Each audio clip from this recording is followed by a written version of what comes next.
You need large amounts of self-discipline to deal courageously with all the fear-inducing events of your life. This is probably why Churchill said, "Courage is rightly considered the foremost of the virtues, for upon it all others depend." The fact is that everyone is afraid, and usually of many things. This is normal and natural.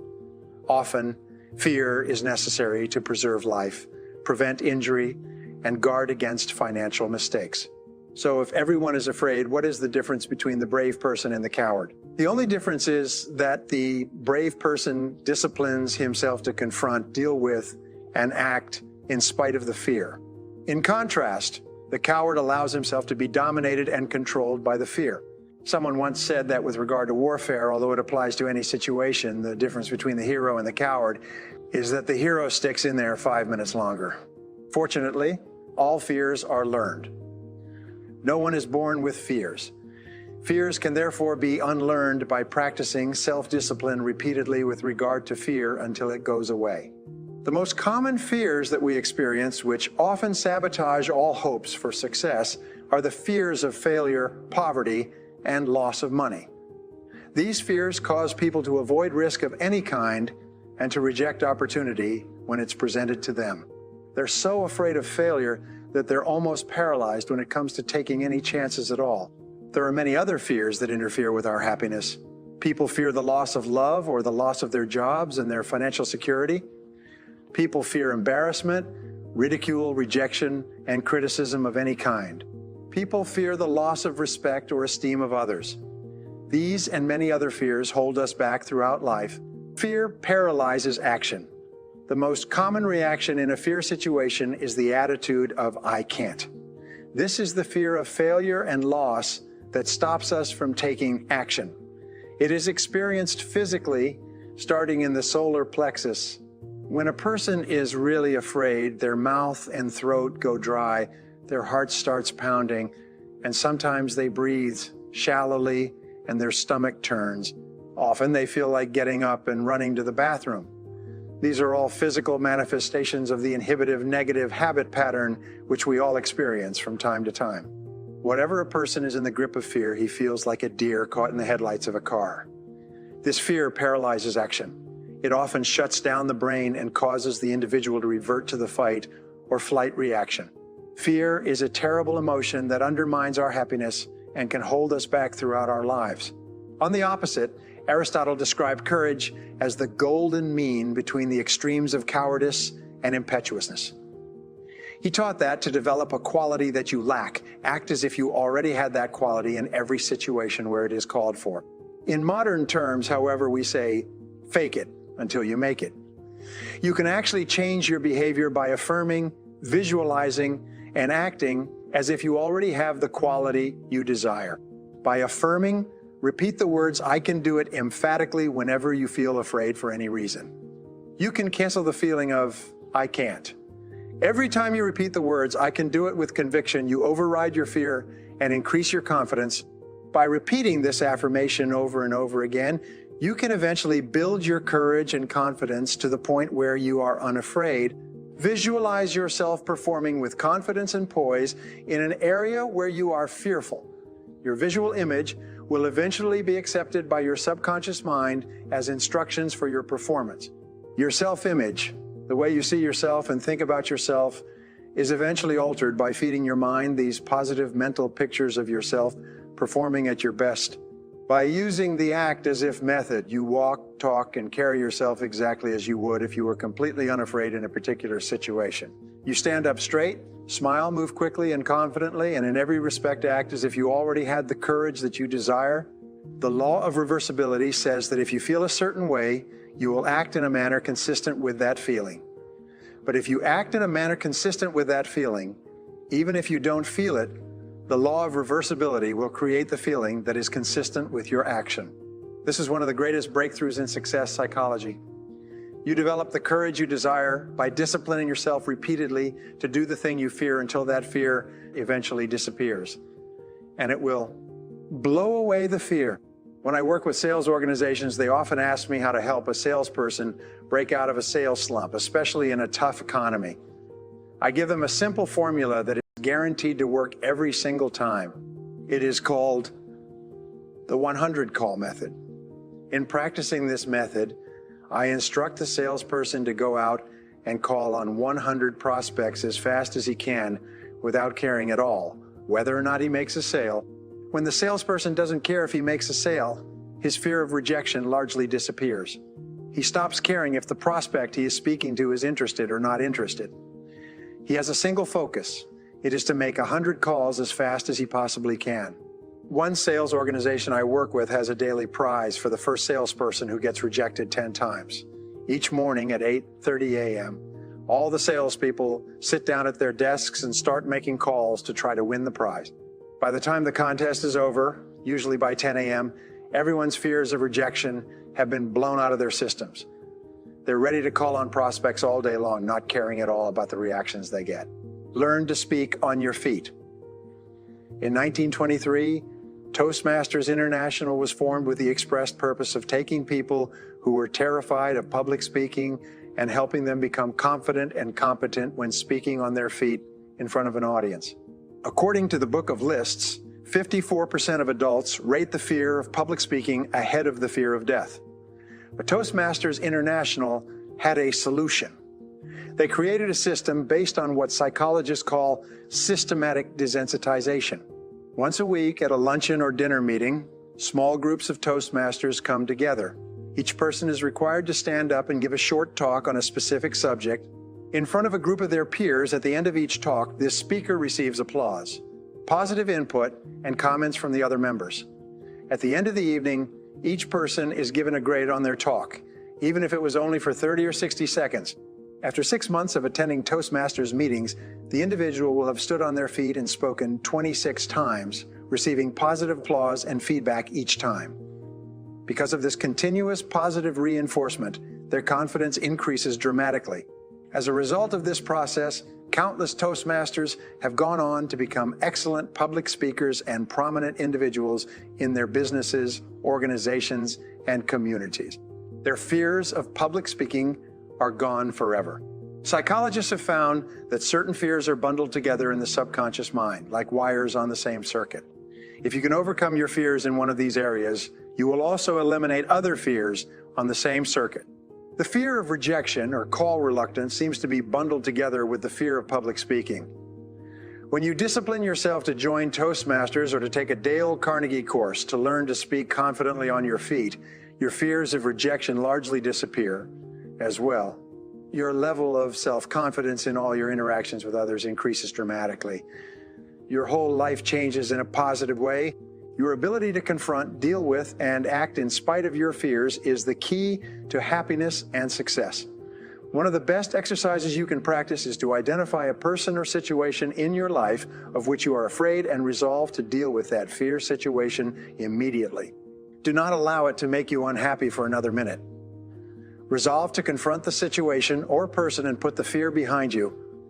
A woman in one of my seminars told me that her boss was a very negative person.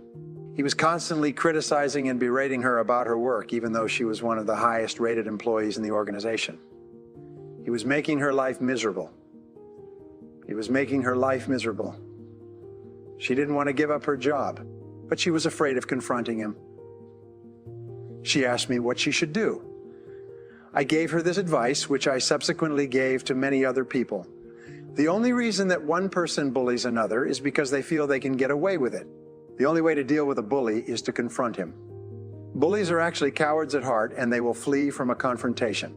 The next time your boss criticizes you for any reason, turn to him and say quite firmly, "I would appreciate it if you not talk to me like that ever again. It hurts my feelings and stops me from doing my job the way you want."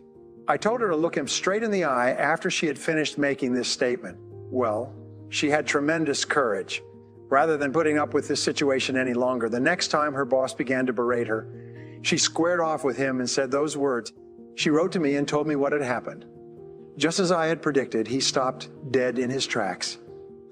He immediately apologized and mumbled, then quickly went back to his office. He never criticized her again.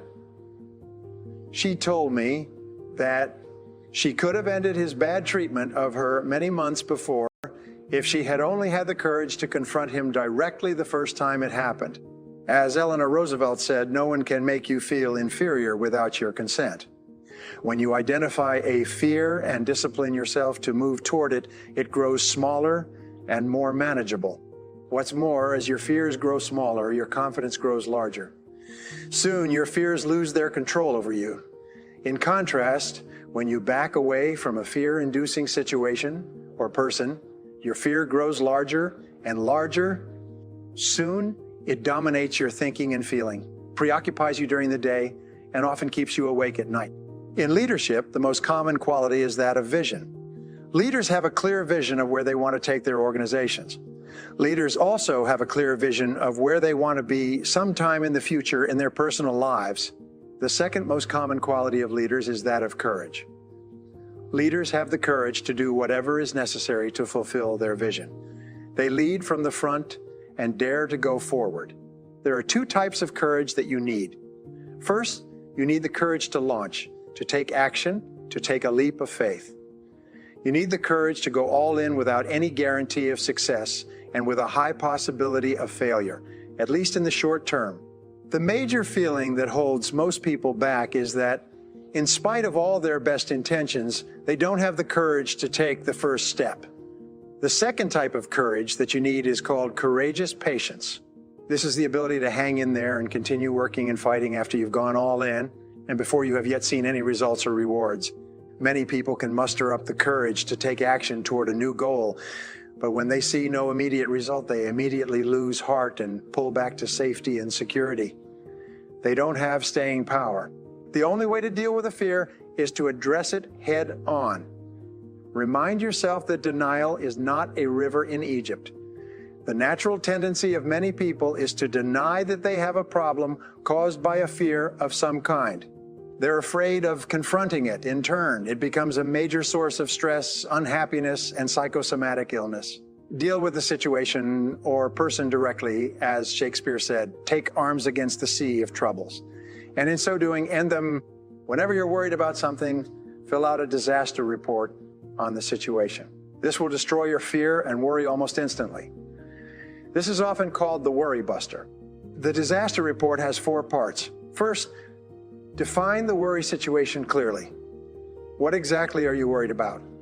Very often, when you take the time to be completely clear about the worry situation, a way to resolve that situation becomes immediately evident.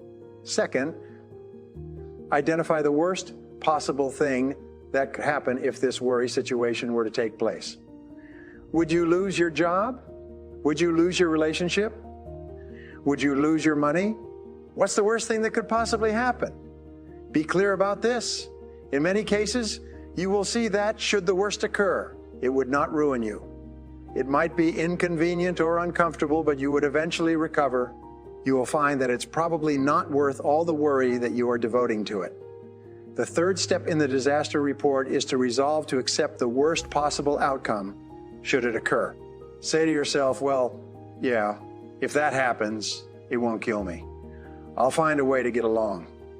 Most of the stress of worry comes from denial, from not being willing to face the worst possible thing that could happen. But once you resolve to accept the worst, should it occur, all the worry and stress seem to disappear. Fourth, begin immediately to improve on the worst. Take every step that you possibly can to make sure that the worst possible outcome does not occur. Take action immediately. Do something. Get on with it. Act quickly. Get so busy making sure that the worst thing does not happen that you have no time to worry. In the final analysis, the only real cure for fear or worry is disciplined, purposeful action in the direction of your goals. Get so busy working on your goals or the solutions to your problems that you have no time to be afraid or to worry about anything. When you practice the self-discipline of courage and force yourself to face any fear-inducing situation in your life, your self-esteem goes up, your self-respect increases, and your sense of personal power grows. You eventually reach the point in life where you're not afraid of anything.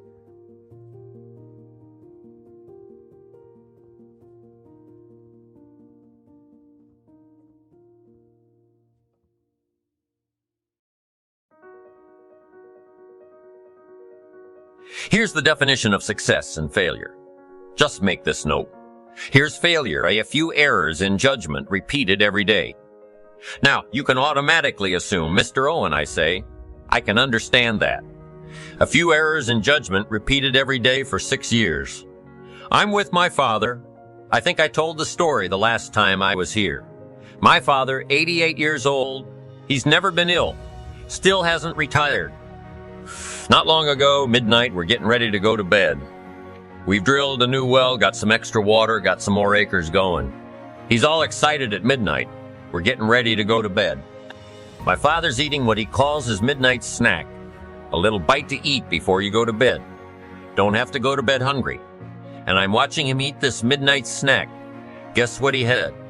An apple, a few graham crackers, and a glass of grapefruit juice. I said to my father, so healthy. My mom taught us all those good health practices. Taught me when I was growing up. Right? I'm an only child. I've never been ill. That's the big 50 some time ago. My 2 daughters, 32, 33, never been ill. My grandkids never been ill.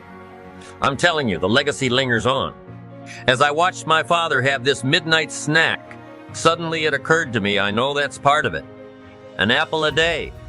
That's gotten to Dallas-Fort Worth, right? An apple a day keeps the doctor away. Good question for this intelligent audience. What if that's true? You say, oh, well, Mr. Owen, if that's true, that would be easy to do. Then what's the problem? It's easy not to do. It's easy not to adopt it as your own personal philosophy. Or the guy next door says a Hershey bar a day. Say, oh no, you've been watching too much television. It is not Hershey bar. You've got to be smarter in philosophy than to fall for the Hershey bar a day when it's an apple a day. You've got to be smarter than that. And if you make that kind of an error in judgment every day for 6 years, I'm telling you, it'll accumulate into disaster. Sometimes in the first year you say, well, you know, I'm so healthy now. What difference is it going to make? You've got to be smarter than that. Just because disaster doesn't fall on us at the end of the first day doesn't mean disaster isn't coming. You've got to be so smart that you look down the road and say, will the errors in my present judgment or philosophy, what's that going to cost me in 1 year, 6 years, 1 month, 6 months? I'm telling you, the money cost and the health cost and the success cost is too gigantic. If you look down the road a little ways and say, are there errors in my current judgment? Like an apple versus a Hershey bar? Is that just a good illustration of some of the rest of my errors in judgment? If it is, that's where I found myself at age 25. I started working when I was 19. I met my teacher who helped turn my life around when I was 25. That's 6 years. At the end of the first 6 years of my economic life, I've got pennies in my pocket. I've got nothing in the bank. The creditors are calling saying, hey, you told us the check was in the mail. I'm embarrassed. I'm behind on my promises. I live in America. I'm a 25-year-old American male. I've got a nice family, every reason to do well, and I messed up. Now what's messed up? I used to think it was the community that was messed up, and the country was messed up, and the government was messed up. If those Democrats ever get in the White House, that'll really mess things up. If the Republicans stay in power, that'll really mess things up. The economy was messed up. Interest rates were messed up. I thought all this stuff was messed up. Then I found out that's not what was messed up. I was criticizing the only thing I had to work with. What was really messed up was my own personal philosophy, my own errors in judgment. And my own personal philosophy brought me, in 6 years, 2 pennies in my pocket, nothing in the bank, and trying to explain why I wasn't doing well living in America. A 25-year-old American male got a family, every reason to do well. Once I understood this, here's the formula for failure. Errors in judgment, being lax about developing your own personal philosophy, killing. It's called accumulated disaster. It doesn't matter whether it's your health or your bank account. A guy's got an empty bank account, probably has high cholesterol. Why? Over the last 6 years, he never paid attention to either one. And it doesn't matter whether it's a dollar, whether it's your money, or whether it's your cholesterol counts. All you've got to do is commit the errors. And just because disaster doesn't fall on you at the end of the first day that you don't eat an apple. You say, well, I didn't eat an apple today and tonight I'm not ill. Well, you've got to be brighter than that. Someday you've got to leave first grade. Reason we make those first grade desks so small so they won't fit at age 25. I mean, right? You don't belong here anymore. Let me give you the secret to success, the formula for failure. A few errors in judgment repeated every day for 1 month starts the weakness, starts the disaster process. You can imagine what happens in 6 years and every other habit that you've got. If you'll start that process, eliminate the errors, and replace it with disciplines practiced, I'm telling you, you can start this process of life change immediately after today. You don't ever have to be the same again, only by choice. You don't have to walk out of here the same as you walked in today, only by choice. You can start a whole new process. And you say, well, Mr. Owen, is it that simple? Yes, it's that simple. Where else would you start but with an apple? You don't have to start with something staggering. What if you should be walking around the block for your good health and you don't? What'll that do in 6 years? I'm telling you, the word is disaster. You could and you should and you don't. Here's an even stronger word. You won't. I mean, nope. Might mean you're careless. Won't probably means you're stubborn, and either one is called disaster. Could, should, don't. I'm telling you. That's why at the end of 5 years, 6 years, I found myself with pennies in my pocket. Nothing in the bank. Creditors calling. Could, should, won't. Could, should, don't is called disaster. Now, how do you change all that? The next 6 years, I got rich. The next 6 years, I became a millionaire by the time I'm 31. I'm a millionaire. How about that? You say, well, Mr. Owen, what happened? Well, strangely enough, during that second 6 years of my economic life, the government was about the same. I'm telling you, taxes were about the same. My negative relatives were nothing. I'm telling you, the economy was about the same, and prices were about the same, and everything else was about the same. Circumstances were about the same.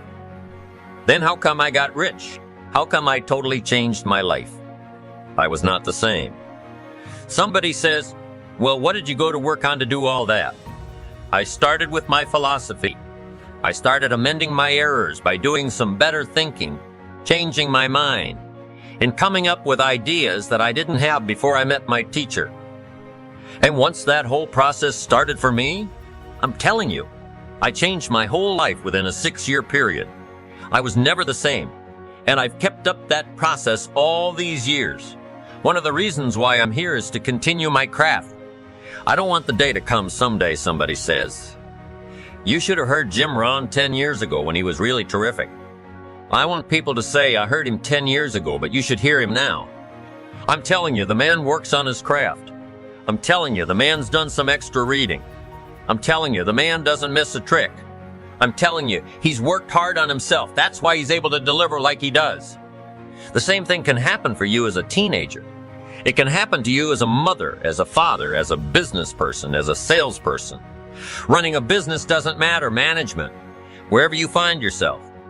This is the process called personal change. And what I say to start with is start with your own philosophy. Your philosophy is going to determine whether or not you go for the disciplines or continue the errors. That's called potential disaster. And everybody has it within their power. What was so happy for me to find out at age 25, Mr. Show said. Mr. Owen, you don't have to change country, but you do have to change velocity. And if you'll change philosophy, not country, you can turn around your income. You can turn around your bank account. You can turn around your skills. You can become capable, powerful, sophisticated, healthy, influential, all the other equities that you could possibly want out of your life using the only stuff there is and not trying to change any of this stuff. Appreciate all of this stuff with all of its ups and downs, with all of its mystery of why it works and sometimes it doesn't work. Don't challenge this. You don't have to ask for another planet. You don't have to ask for another country. Just ask for another book. Ask for another seminar. Ask for another idea. And you can start this whole process of personal life change. Now, I can spend the whole day on philosophy. That's where it is. If I could get you intrigued with that enough to study it, enough to ponder it, to where you'd pick up the commitment like I did. Say, hey, as simple as an apple a day, as simple as a walk around the block? Why not start right there? If you don't start there, where else are you going to start? Might as well start where it's easy and then go to the more complicated discipline. Because if you can't handle the complicated, the simple disciplines, how can you handle the complicated thoughts? Held in mind produce after their kind. What you think becomes your reality. Earl Nightingale in his audio program, The Strangest Secret, says that you become what you think about. Ralph Waldo Emerson summarized this idea more than 100 years ago. Dimension of your external life. If you want to be happy, you need to clearly define for yourself and create the mental equivalent or picture of exactly what happiness means to you. If you wish to enjoy health and long life or happy relationships or financial prosperity, you need to create in your mind an exact, detailed picture of what you desire, as a result of a whole series of other laws that I'll be discussing. This becomes the critical starting point that begins inevitably to lead you to the realization of your dreams and goals. The fourth law of success is called the law of correspondence. This law has been talked about for perhaps 4,000 years, and it's one of the fundamental laws that explains human experience. It simply says that as within, so without. It says that your outer life will tend to be a mirror image of your inner life. Your external world will tend to correspond almost exactly to what is going on inside both your conscious and subconscious minds. There are four major areas where you see the law of correspondence working all the time. The first is simply in your attitude.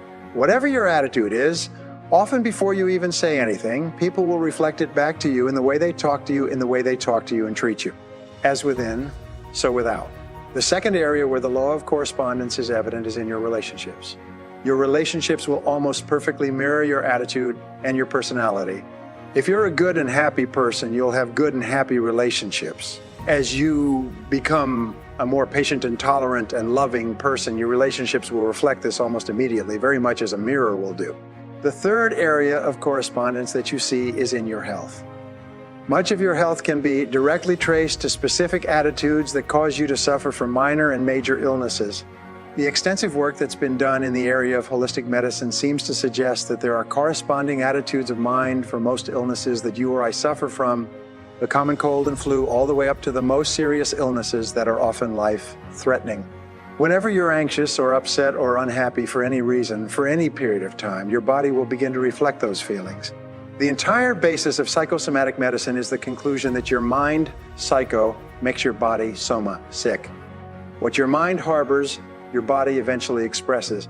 The fourth application of the law of correspondence is that your external world of material accomplishment will exactly correspond to your internal world of preparation. The more knowledge and skill you gain that helps you to be more effective in your work, the more you will be paid. You can't hope to acquire or achieve anything more on the outside until you've acquired it or achieved it on the inside. The law of correspondence reigns supreme. The fifth law of success is the law of belief, which says that whatever you believe with emotion becomes your reality. You always have a tendency to act in a manner consistent with your innermost beliefs and convictions.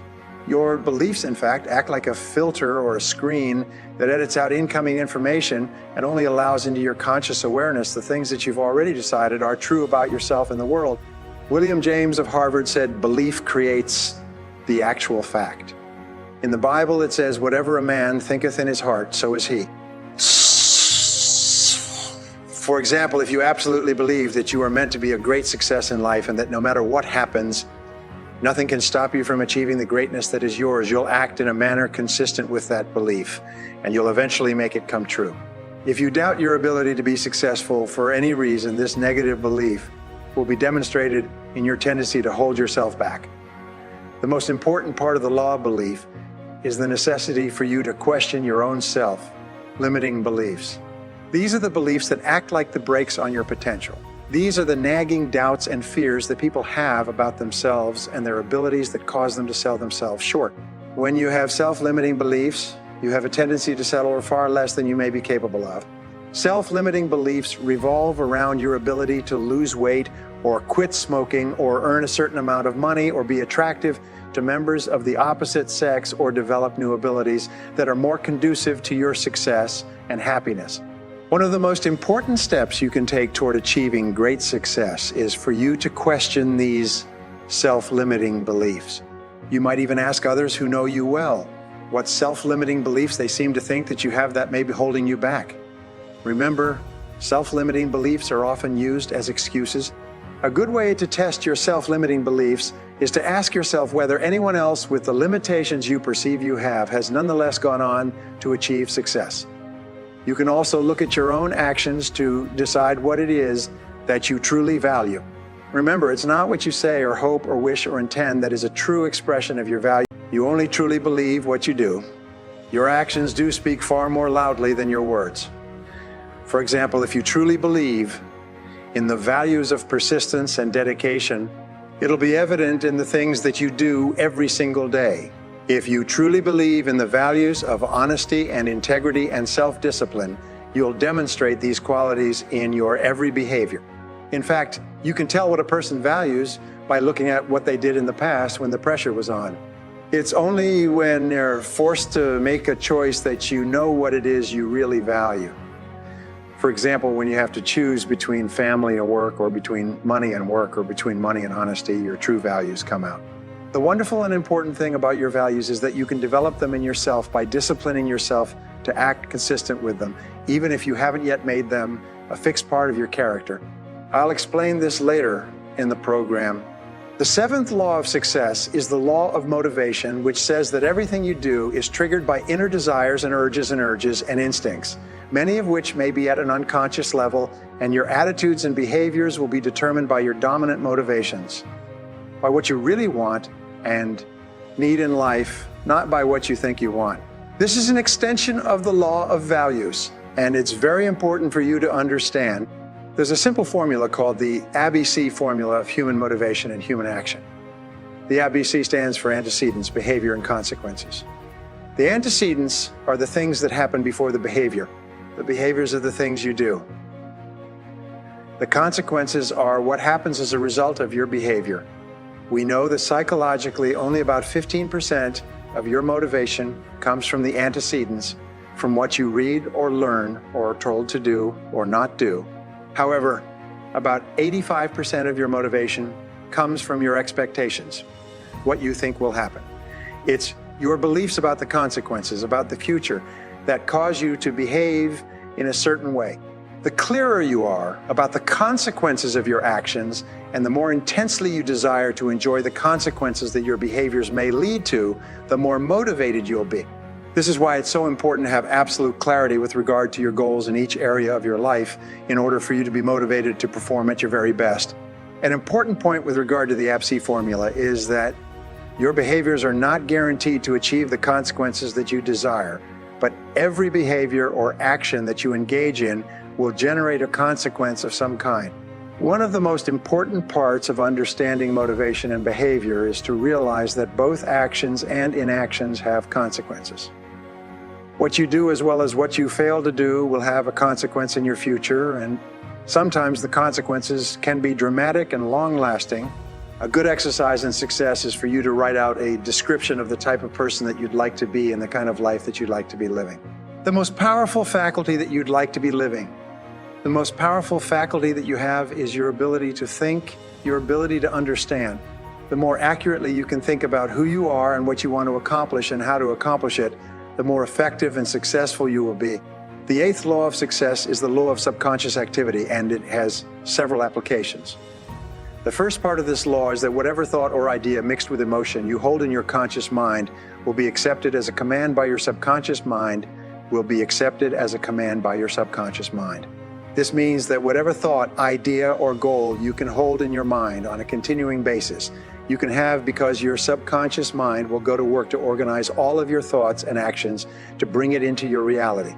If you desire to earn or attain a certain amount of money and you think about it continually day and night, and you use every means possible to drive this desire or hope deep into your subconscious mind will begin committing more and more of its reserve capacity toward bringing that goal or desire into your life. The second part of the law of subconscious activity is that your subconscious mind, once you give it the proper commands, will trigger your reticular cortex and its function, the reticular activating system.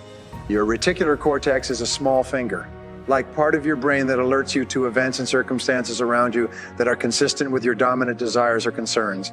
For example, if you decided that you wanted to buy a red sports car, this desire would signal to your reticular cortex that red sports cars are now of paramount importance to you. From that moment on, you would see red sports cars everywhere. Even a block away, you would become extremely alert and sensitive to red sports cars, as well as to the means of attaining one of them. If one of your goals is to achieve financial independence and you imbue this goal with intense desire, also controls your body language and your tone of voice. Professor Moravian of the University of California, Santa Barbara has concluded that when you communicate with others, fully 55% of the message you send is contained in your body language, 38% of the message you send is contained in your tone of voice, and only 7% of the message you send is contained in your tone of voice, and only 7% of the message is contained in the actual words that you use. And your body language and tone of voice are largely controlled by messages about yourself and your goals that you've sent to your subconscious mind as the result of the way you think and feel. For example, when you've had a success of any kind, you send a charge of emotional energy to your subconscious mind that tells it that you're a winner. For some time afterwards, you walk and talk and act and think like a winner. Your step will be brisker, your voice will be stronger, your eyes will be more focused, and your body language will signify this belief about yourself. Your subconscious mind will accept your predominant emotional thoughts and organize your entire body, voice, and tone to fit a pattern consistent with it. The ninth law of success is the law of expectations. It's often called the law of the self-fulfilling prophecy. It's one of the most powerful of all laws because of its simplicity and its predictability. This law simply says that whatever you expect with confidence will have a tendency to materialize in your life. You get not what you want, but what you expect with the greatest intensity. For this reason, an attitude of positive self-expectancy seems to go hand in hand with great success in every area of your life. The wonderful thing about the law of expectations is that you have the power to manufacture your own expectations. You can decide to expect only good things to happen to you. You can walk and talk and act as though you believe the entire world was conspiring to help you achieve your goals. You can become what W. Clement Stone is often referred to as an inverse paranoid. You can become convinced that the entire world is conspiring to do you good. The way that you apply the law of expectations is by constantly looking for the good in every person and every situation. When you have a temporary setback, you can look into the setback for the valuable lesson that it might contain. Instead of becoming upset, you can say to yourself something like, I believe in the perfect outcome of every situation in my life. This kind of affirmation causes you to affirmation you do with a more positive and open and optimistic attitude. The most powerful of all expectations are the expectations you have of yourself. You should approach everything you do with an attitude of calm, confident self-expectancy. You should expect to be successful more times than you're unsuccessful. Expect to win more times than you lose, and expect to eventually achieve your goals if you carry on long enough. The 10th law of success, which applies to many other areas of life, is called the law of concentration. It says that whatever you concentrate on and think about repeatedly with emotion tends to become more and more a part of your inner and outer life. Some of the most important work in psychology shows that if you dwell upon qualities that you wish to develop, like courage and sincerity and persistence, you tend to actually build those qualities brick by brick into your character and personality. The law of concentration goes hand in hand with the law of subconscious activity, and it largely explains the person that you are today. Whatever you've concentrated on in the past and are concentrating on in the present is having a major impact on your conduct and behavior. What you concentrate on largely determines the quality and quantity of the results that you get and the success that you enjoy. The 11th law of success is the law of habit. It says that virtually everything that you do is automatic and unthinking. You are largely a creature of habit.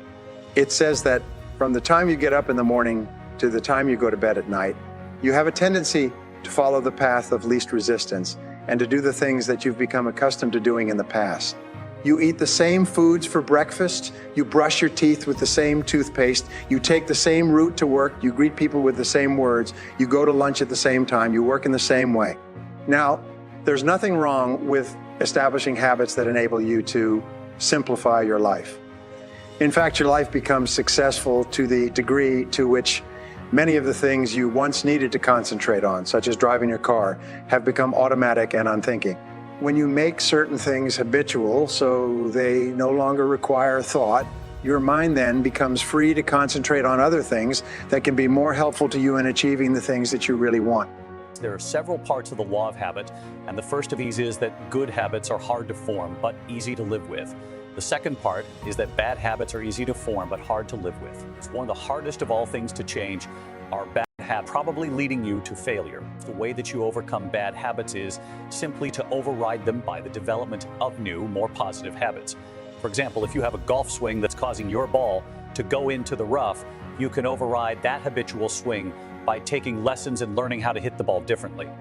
If you have a habit of getting up later than you should, you can override that habit by repeatedly getting up earlier until that new behavior becomes the habit that dominates your thinking and your actions. It's by practicing the law of concentration in conjunction with the law of habit and thinking continually about how you would be with a new habit or behavior. You drive this message into your subconscious mind, and you eventually begin to behave in a manner consistent with the new habits you wish to form.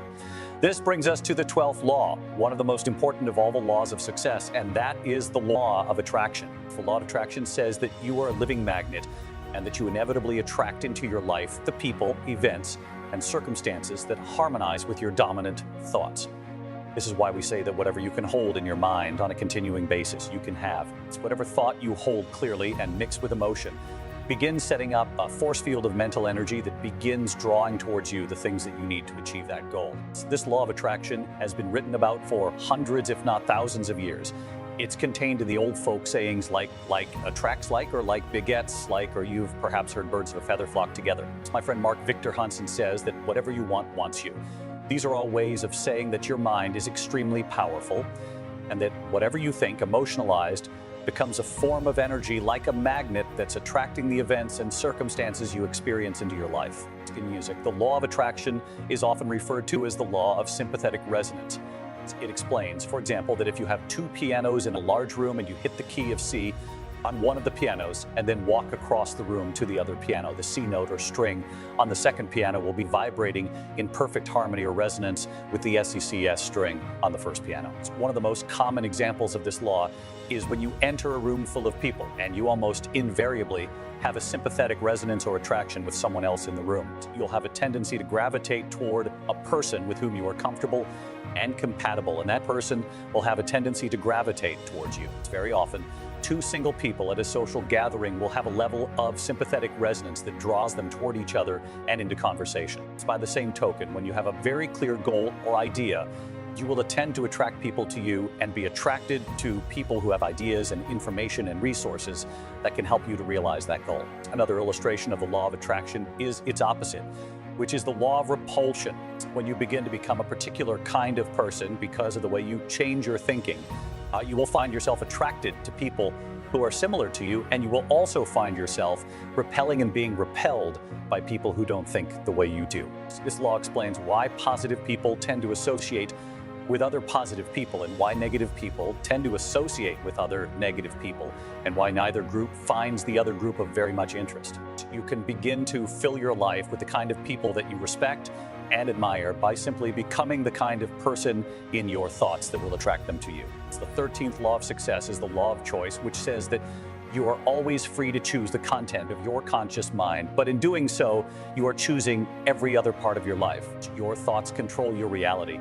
And since no one else but you can think for you, the thoughts that you choose to harbor determine everything that happens in your life. The wonderful thing about the law of choice is that it says that you have complete freedom to think and therefore to be anything that you intensely desire. The choice is always up to you. The law of choice also says that you are where you are and what you are because you have chosen to be there. If you're not happy with where you are and what you are, it's up to you to choose to be and do something else. The 14th law of success is the law of optimism, which simply says that a positive mental attitude goes hand in hand with success and happiness in virtually every dimension of life. The quality of optimism is the quality that makes you into a cheerful and pleasant person, a person that other people like and want to be around and help. The most successful men and women tend to be very likable people. The more optimistic you are, the happier you'll be moment to moment, and the more things you'll be willing to attempt. The 15th law of success, the law of change, says simply that change is inevitable. The only constant we have in life is that of change. Everything is changing even as you listen to this tape. But the wonderful thing about the law of change is that nothing is fixed either. All progress requires change. And since change is happening in any case, you can be and have and do anything you want by simply harnessing the forces of change and taking advantage of it. The law of change also says that your life can only get better when you get better, but not until. It says that you can't remain the same and somehow improve. The law says that if you don't take advantage of change, you will end up being the victim of change. Things will happen over which you paid for his average lifestyle. And like most average people, he was going nowhere with his life. Then one day, something happened to him. Perhaps he read a book that woke him up, or listened to an audio program, or attended a motivational seminar. Whatever it was, he wasn't the same afterwards. He realized that he could choose to do and be something else. He applied the law of choice. By the law of change, he realized that his life could only improve if he began changing in a positive direction. Using the law of cause and effect, he made some decisions about what he wanted to accomplish and then began searching out the causes of the effects he desired. By the law of optimism, he was positive toward himself and its possibilities. He expected good things to happen, triggering the law of expectations. He went to work on his thinking, and he began to dwell by the law of concentration on his ideal lifestyle. By the law of subconscious activity, he began to walk and talk like the person he envisioned himself becoming.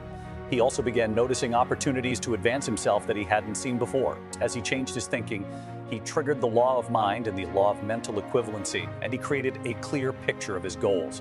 By the law of correspondence, his outer world began to reflect his new, improved inner world. His beliefs about himself began to change, and by the law of attraction, people and resources began to appear to help him move toward his goal. As he concentrated on his desires, his values and motivations changed, and he began developing the kind of habits that lead to success. In no time at all, by bringing his life into alignment and harmony with the laws of success, he began moving forward at a rate that surprised even him, and so can you. The laws of success are based on the foundational principle that in order for you to succeed, you must first decide what success means to you. You can then begin to apply these laws to your definition of success to bring it more rapidly into your reality. Get off of Instagram and Snap and get off all these blogs. Get into something that can really, really move your life forward. Getting successful is not a magic trick. The difference between successful people and non-successful people is here. If you want to be successful, you have to change this. This has to change. It's not what makes it hard. It's your lack of belief that it can happen for you. So if you're at a place in your life and you aren't happy with it, you have to change some things. You have to make a conscious, interesting decision that you're going to change, and it's not dependent on anybody else. You get to decide if you're going to be rich, poor, mediocre, plentiful, happy, sad. It's really not important what the majority of people that are blogging are saying. As a matter of fact, bloggers are not relevant people. So when you spend so much time in the blog world, the Instagram world, the chat world, all of this, you're wasting valuable time. I was young and I had what you have, and you're the brightest group of young people that have come along in a long time. Man, millennials are absolutely brilliant because you all have technology. Oh God, Google. You can Google anything. You all have stuff at your fingertips that can make you great. But if you could combine your technology with your parents and your grandparents' work ethic, you could be rich. You could be rich, man, but you cannot erase the work ethic part. I hate it when I see young people wasting their time, wasting all this technology, just sitting around in this world that's been created for you, that everything is instant. You've got to understand that success. You can't Google success. You can't Google it, man. I've seen stuff hopefully you'll never see, and I've seen some things I hope one day you do see, but go Google exposure. It ain't gonna take you nowhere. I have a life of convenience now, but in order to get the life of convenience, you've got to have a very uncomfortable life. Stop trying to do everything the short way. Stop trying to figure out the easy way because it ain't gonna happen. You gotta get messed up sometimes. You gotta get dirty. You gotta get your feelings hurt. You gotta get disappointed. You gotta get told no. But at least then when I see somebody trying and I tell them no, I try to at least give them something else. Once you get this, y'all, you can change everything. Negativity, you can protect yourself from negativity, and that's what stops most people. For all seen, it's a real simple exercise to do. I do it every morning before I walk out the door, so I walk out as a positive. I get tired sometimes because I get mentally drained from my job at times, but to coach your mind from negativity, the way you can put a coating around your mind is with one simple: gratitude. Gratitude erases negativity. If you wake up in the morning and start having negative thoughts, I'm tripping, I just don't feel myself. Every time you feel In the middle of the day, if you feel yourself doing that, stop. Just stop for a second and start going over in your mind everything you have to be grateful for, everything you already have. You can walk, that's a blessing. You woke up, that's another blessing. The fact that you can see, think, reason, that's another blessing. You can go somewhere and get yourself something to eat, that's another blessing. The ability to dream is a blessing. Start coating your mind with gratitude. It can change everything for you.